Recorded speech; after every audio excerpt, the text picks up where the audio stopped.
Well, I do want to talk about my generation, the millennials. We were really coming of age during the crisis. So how would you advise us to prepare, I guess, what would you tell our generation? We feel scarred from the crisis. Yeah. First of all, I think one of the problems is that the experience that you had as the last experience is the one that's going to stick in your mind and probably will not be the one that's going to get you. So that the next experience will be very, very different. I know my parents went through the Great Depression, and then they missed out on the boom because they're always thinking about that. And so I think that what they need to do is see all of those crises. That's why you can see inflationary ones and see all of those, and once you get that perspective, I would say three things to your generation, okay? Three recommendations. The first recommendation is to think about your savings and how much money do you have for savings. And the best way to think about that is to think, how much money do I spend each month and how much money do I have saved so that how many months am I going to be okay without that? And to value savings, right? And calculate it, because savings in that is freedom and security, and think about what that is. So that's the first. How much do I have for that? The second thing is, how do I save well? What should I put my saving in? And when thinking about what you should put your saving in, realize that the least risk investment that you think from volatility is the least risk investment, which is cash, is the worst investment over a period of time. And you could judge that by judging the rate of inflation in relationship to the after-tax income you're going to earn. So if you have an inflation rate that's 2 or 3%, and you're earning 1%, and you have to pay taxes on that 1% or the 1 or 2% that you're going to get, you're going to get taxed essentially at 2% a year, and that's going to be a problem. So you have to move into assets that are other assets that are going to do better over a period of time. And when you do that, the most important thing I can convey to you is to diversify well, because I can guarantee you that one of those assets, and you won't be able to pick the right one, will be disastrous in your lifetime, that you will lose half of that savings if you're in the wrong one, and you won't know what the right one is.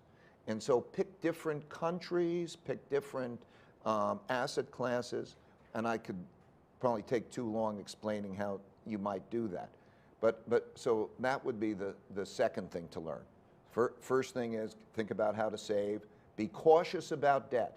When you're thinking about debt, think about, is that debt going to help my savings, or is it going to produce an income? Sometimes debt, like buying a house or buying an apartment or buying an asset, it produces forced savings. Forced savings is a good thing. Or if you're taking on debt and you're thinking, am I going to have that debt in an asset? That asset better produce more income than the cost of your debt. If you're using debt for consumption, that's not a good thing to do. Okay, you're giving up that safety. So number one is think about how much you save and think about whether that should be how you borrow.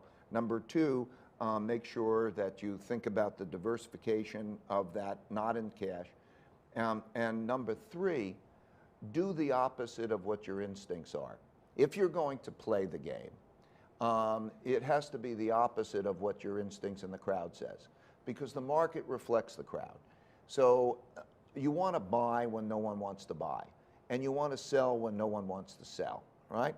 So, and that's emotionally difficult, and probably you're not going to play that game well, because it takes a lot of resources to play the game.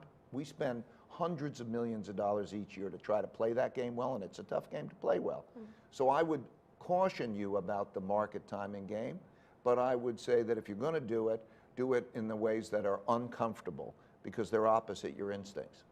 That's really good advice, Ray. One more thing that really resonated with me in the book was, if in the next downturn, some of the implications could be the impact on pension obligations, health care. Is my generation going to be on the hook for that? Yeah. So we pay a lot of attention to debt, and we should, but pension obligations and health care obligations are just like debt. There are obligations that require cash to fund those things. And when you think about that, we don't have enough money to fund those things. And so there'll be a squeeze. And I think that's also part of this political conflict, because when you say to somebody that you're not going to be able to fully fund their pension, or how are you going to fund it, what are you going to take it away from in order to fund it? Or if you think about the healthcare issues and so on with the demographics, and those require taking things away from people that have been promised to people, and or do you print the money? These are issues that will be important for your generation. And you know, not only are you an incredible money manager, but you're also a really big philanthropist. And when you're talking about the next downturn, you're also bringing up some big social issues, the wealth gap. How do you think about that? How do we address this issue? Because it sounds like it's going to be a very big problem. Yeah, I think capitalism has got to work for all the people, and democracy's got to work for everybody. And we're in a situation right now, because of a lot of things, that it's not working for a large portion of the bottom 60%. I separated the averages to the bottom 60% and the top 40%. I could have done it the 80% or even 95%. And it's not working for a large percentage of the population. We don't have adequate education. We don't create bottoms. In many cases, my wife works in Connecticut to try to help what are called disengaged and disconnected youth. Let's give you a picture. Connecticut, which is the richest state in the country, or equal to the richest state in the country, has 22% of its high school students are disengaged or disconnected. Disengaged means they attend high school, but they don't really study, they just sort of get through. And disconnected means they don't even know where they are. 22%.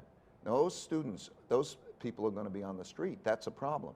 There are school districts in which they have to share books, or in some cases, even have to share pencils. They literally will break a pencil in half and sharpen it from both ends, or pass it around and so on. And that issue about opportunity in terms of education or even income opportunity. There's a population that in that bottom 60% where opiate use is rising and suicides are rising. That, I think there has to be considered a national emergency in which we create metrics. What are those conditions? And that there should be a dealing with that. I think that these things can be dealt with much, much better. But it has to be treated in a way that that's dealt with. And that has, by making them productive. I don't mean by giving money or by giving welfare, but by doing certain things, probably in private-public partnerships, in which the private sector, that could be business sector, together with the government sector, can do the checks and balances to make those things productive. I see many of these cases. I fund, for example, microfinance. Grameen America is one, but a number of those.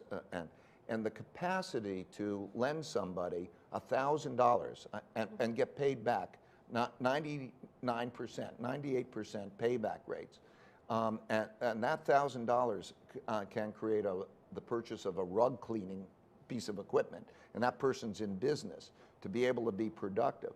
Those kinds of things need to be thought about, because if we don't have capitalism working for the majority of people, it's going to be threatened. And the same thing is democracy. The democracy is based on the notion of compromise, to be able to bring people together and so on. I think if we have too much fragmentation, I think that these are the biggest risks. I think debt crises can be managed, but when you get into bad situations, as a basic principle, if you have rich and poor living together, and they have to decide how they're going to spend a budget, how they divide a pie, and you have an economic downturn, you're probably going to have a conflict.